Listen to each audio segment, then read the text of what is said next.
Okay. And then you end up moving out of your house at 17? Yes. Okay. And right around that time, you started to strip?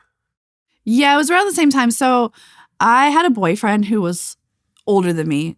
Not a lot, 2 years, like appropriately older than me. Yeah. Not like a weird situation. And my mother and I were just fighting all the time.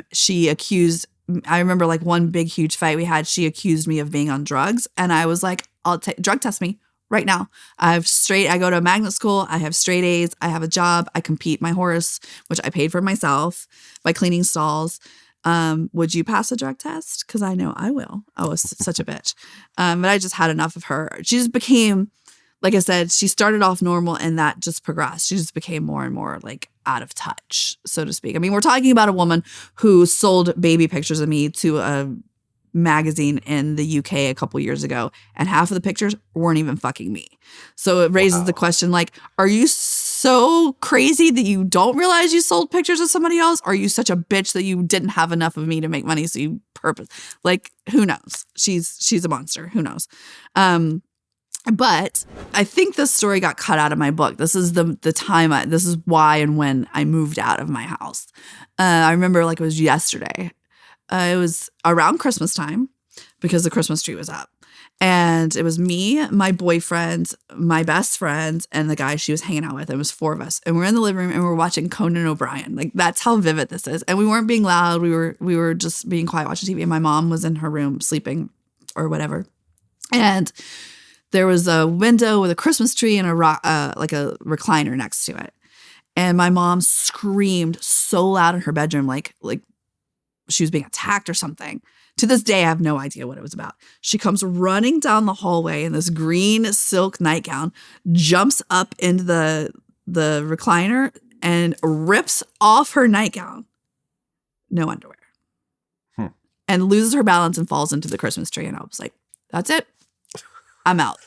And that was the final straw. That was it. My mom, and to this day, anytime I see any of those other 3 people, they're like, do you remember when your mom ripped off her clothes and fell naked into the Christmas tree? And I'm like, oh, how could I forget? How could I forget? So it was sometime around Christmas time. And I moved out. So it was about 3 months before I turned 18, because my birthday's in March. And I moved out and I didn't want to drop out of school. I really wanted to be a veterinarian. I didn't want to sell my horse. And I happened to get lucky and meet a girl who was a stripper, and she made enough money on Fridays and Saturdays to cover bills until I could leave town, I guess. And just obviously one thing led to another, and I never went to college. Instead, I came here. Right. So you started stripping at 17, technically. I mean, I guess a few weeks before. Yeah. And then you started doing like feature dancing, I guess? Yeah. So once I was legal to dance, I changed clubs and went to work at the Nice Club in Baton Rouge, which was the Gold Club. Now it's called Penthouse. But I knew they would make me get a license and check my ID and all that stuff.